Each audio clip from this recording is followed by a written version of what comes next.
Peace be to you all. Assalamu alaikum. Omar here, physician associate, health educator, and moderately fit middle-aged endurance athlete. So today I wanted to talk about something that related to the Capitol Hill takeover. I think that, hey, how are you? I think that was last week was like the 1-year anniversary, as you can call it that. So January 6th, the Capitol takeover.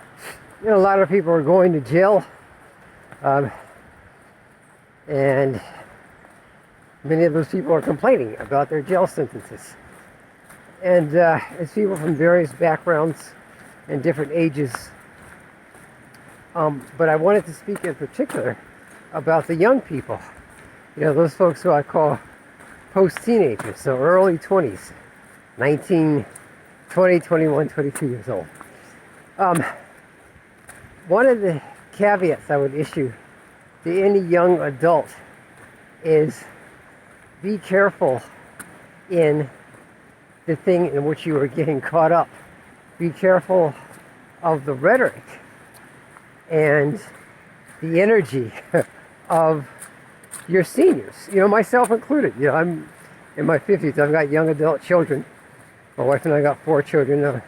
3 of them are young adults, meaning that they are culpable for their actions by the letter of the law. So they would get charged as adults, depending on what they did. You know, a lot of young people are very impressionable. It's no offense to those of you guys who are Gen Zers. So you were born in maybe 2000 or something like that. You know, it's no offense to you all, but you haven't been around for a long enough time. There's this now famous professor, or maybe infamous, depending on your viewpoint. He, Dr. Jordan Peterson, says, you know, you don't know anything at 21. 9 years ago, you were 12. And to that extent, I kind of agree with that. You know, I think about, hey, how are you? The things that I did at 21. I'm like, my God, I'm lucky I didn't go to jail. You know, God grief. Because you're still thinking, in many ways, you're still thinking like a teenager. You know, you still have the teenage hormones raging. You still have the kind of angst against, you know, society. Everyone, how you doing? Against, you know, your elders in society. And, you know, the system. We're going to tear down the system and build it anew. But you just got through being a kid. So, you know, you're probably not raising children. You're probably not really paying your own way on average. Like, are you paying a mortgage or really paying your rent? Not splitting the rent. That's not what I'm talking about. You're paying the rent. You're paying the bills. You're paying for your groceries. It's very difficult. Like, I've been an adult for a while now. It's very, very hard. So, you know, when you're in those young 20s, those early 20s, you're still trying to figure out life. And many of us that are older are still trying to figure out life. But imagine being just a few years removed from being a teenager. So you want to be careful about the things that you do now, because they can follow you for years to come. You know, I've had as a physician associate mentor, I've had a number of you know, would-be pre-PA students want to ask me if they can still get into PA school or even medical school because they have things on their record like misdemeanors. And in one case, a guy had a felony conviction. No, 2 cases. 2 guys had felony convictions. They were in their mid 40s, and they wanted to apply to PA school. They said, well, I got caught up in some stuff when I was a lot younger. I went to jail. I paid my dues in prison. But now, I got my life together when I got out. And now I want to try to become a PA. Well, I don't know the answer if they can still get into, something as competitive as a PA school. One guy told me his records had been sealed. But I will tell you this, from my own personal experience.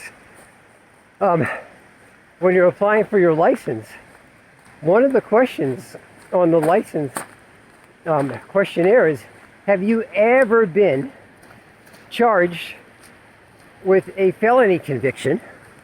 I don't know if it asks about misdemeanors, but maybe things like speeding, moving violations, and that kind of thing. But they want to know, the Department of Health wants to know. And if you put yes, you've got to you have to explain. You got some explaining to do. Now, if you put no and they find out that in fact you do have felony convictions, you could lose your license.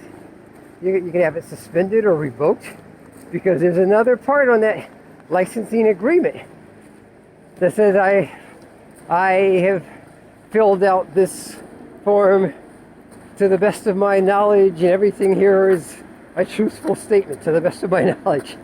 So if you deliberately lie and say, oh, well, no, I've never been charged with a felony, and they find out about it, they're going to find out about it, because nothing's private anymore with social media. Everything's public. We're all part of social media, whether you want to or not. But you can, those consequences of actions that you might have done as a young person in your early 20s now have far-reaching results. So I yammer on. So I give those of you guys that are young enough to be my kids, some advice. Just be careful of what you get caught up into. Don't break the law, even if you think it's for a good cause. I had a student get arrested because she was protesting against the I think it was the war on Wall Street. I said, well, you're going to have to put that on your licensing agreement when you try to get your license. I don't know how it worked out for her, but just try not to break the law to the best of your ability. Try to be careful what you get caught up into, and try to be careful of what you put on social media. Guys, especially you brothers, black guys, don't post, a picture of yourself pointing a gun at the camera and giving a finger, talking, while smoking a joint, talk about F white people or F the police or whatever. And then you get your head together years later and they say, well, listen, this is you, right? You're like, oh, I didn't mean to post that. I was a kid. Ladies, don't post nude pictures of yourself. My God, some of the stuff that people are posting, it's not a good look. Employers check that. Schools check that. And then to people my age, we have to set a good example. There's a college professor. He went partying with his students and he was doing these, I think they call them beer shots or funnel shots. You take a funnel and pour beer in them. He was on his own time. He was at a weekend party, but he had his female students there in their itty bitty little bikinis. And, they were adults, young adults, but he got fired. And there was a statement, this is not becoming of a college professor, and, we don't want him representing our school. So, like I said, there's no more privacy anymore. So just use wisdom when you're doing these things. All right, that's it for now. I wish you guys the best of success in your positive endeavors. And if you want to be a PA, feel free to reach out to me. Take care. Peace. It's so beautiful.